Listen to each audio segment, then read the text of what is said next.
انسان پڑھا لکھا تو ہو پر اس کو کوئی فائدہ نہ ہو، اس کی کوئی تربیت ہی نہ ہو، اس کا ایک علم ایسا ہوتا ہے جو عمل کے لیے ہوتا ہے، ایک ایسا علم ہوتا ہے جو علم تو ہوتا ہے اس کا نفع کوئی نہیں ہوتا۔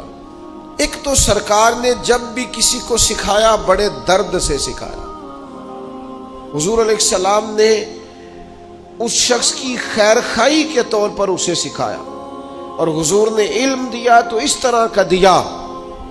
کہ وہ لوگوں کے لیے نفع بخش ہوا۔ ایک ایسا علم ہوتا ہے جو علم تو ہوتا ہے اس کا نفع کوئی نہیں ہوتا،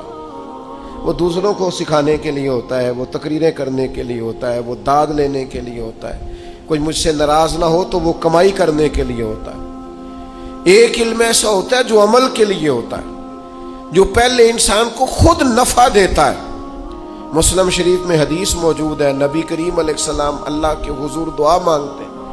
اے اللہ مجھے اس علم سے بچانا جو علم تو ہو پر نفع بخشنا ہو۔ انسان پڑھا لکھا تو ہو پر اس کو کوئی فائدہ نہ ہو، اس کی کوئی تربیت ہی نہ ہو، اس کا لہجہ ہی نہ ہو،